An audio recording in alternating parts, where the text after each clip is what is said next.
നമസ്കാരം. ഒഡീഷ എഫ്.സി അവരുടെ സെൻട്രൽ ഫോർവേഡായ റോയ് കൃഷ്ണയ്ക്ക് പരിക്കേറ്റിരിക്കുകയാണ്. റോയ് കൃഷ്ണയ്ക്ക് ഈ സീസണിൽ കളിക്കാൻ കഴിയില്ല.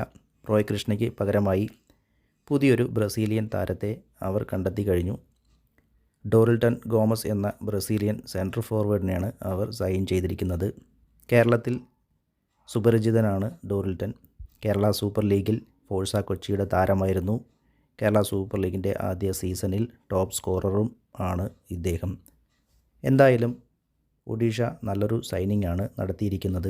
ഒരു താരത്തിന് പരിക്കേൽക്കുമ്പോൾ തന്നെ നല്ലൊരു താരത്തെ കണ്ടെത്താനും അവർക്ക് കഴിഞ്ഞിരിക്കുന്നു. താരത്തിൻ്റെ പേപ്പർ വർക്കെല്ലാം കഴിഞ്ഞിരിക്കുകയാണ്. ഇനി മെഡിക്കൽ മാത്രമേ ബാക്കിയുള്ളൂ. അതുകൂടി കഴിഞ്ഞാൽ താരം ഒഡീഷയുടെ ട്രെയിനിങ് സെക്ഷനിൽ ജോയിൻ ചെയ്യും എന്നാണ് ടൈംസ് ഓഫ് ഇന്ത്യയുടെ മാർക്കസ് മർഗുലോ ട്വീറ്റ് ചെയ്തിരിക്കുന്നത്. ഒഡീഷ എഫ്.സി ഇപ്പോൾ നിലവിൽ 16 പോയിൻറ്റുമായി 5-ാം സ്ഥാനത്തുണ്ട്. അവസാന കളിച്ച മത്സരങ്ങളെല്ലാം അവർ നല്ല രീതിയിലാണ് കളിച്ചത്. എന്തായാലും ഇത് അവരുടെ ഒരു മുതൽക്കൂട്ട് തന്നെ ആകും.